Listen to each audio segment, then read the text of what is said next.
Thank you. I will move to Zimbabwe.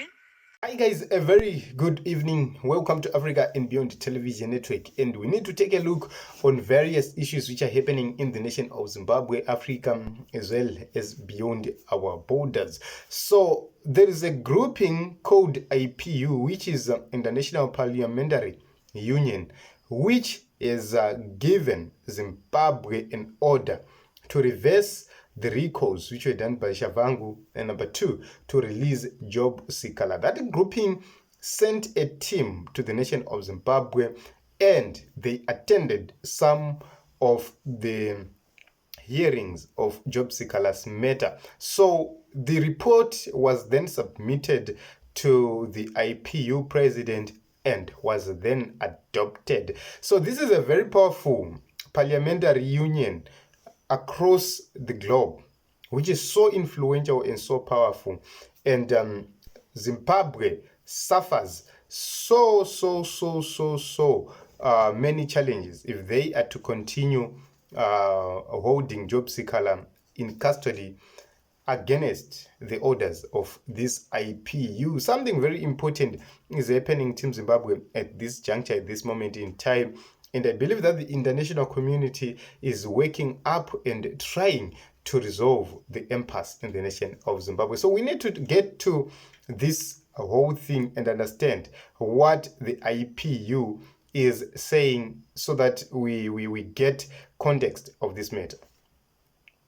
I will move to Zimbabwe. The committee thanks the Speaker of the National Assembly for the exchange it had with him during a hearing, and for his assurance that an on-site mission to Zimbabwe is welcome. We look forward to receiving the details of the organization of such a mission as soon as possible.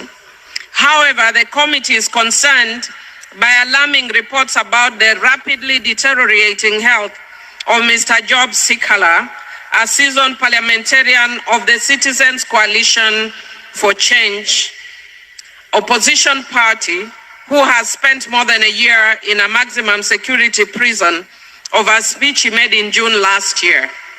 You have before you the report of the IPU trial observer who attended some of the court proceedings in this case. His findings confirm allegations that Mr. Sikala's rights to a fair trial are being violated, including his right to bail. The observer highlighted several breaches of due process and concluded that there was no evidence to support the verdict that Mr. Sikala was guilty of obstructing the course of justice.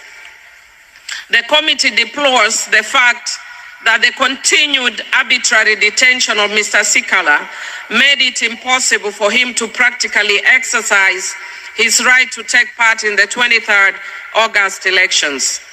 The committee urges the authorities to free Mr. Sikala at once and to ensure that all his rights are respected. The committee received a new complaint from 23 parliamentarians from the CCC or Triple C party, claiming that speakers of both houses had revoked their mandates in an arbitrary manner. It alleges that the speakers acted on a fraudulent letter from an imposter claiming to act as the interim Secretary General of the CCC while ignoring all communications coming from the Triple C parliamentarians. The committee believes that these 23 newly elected opposition parliamentarians should never have lost their seats in Parliament and calls on the authorities to consider modifying this procedure to ensure that all members of Parliament can carry out their mandate freely. We invite you to adopt the draft decisions on pages 43 to 46 and 45 to 48 of the English and French versions, respectively, Mr. President. Any reservation on this section of the report? No? Adopted. Thank you. I will move to 8.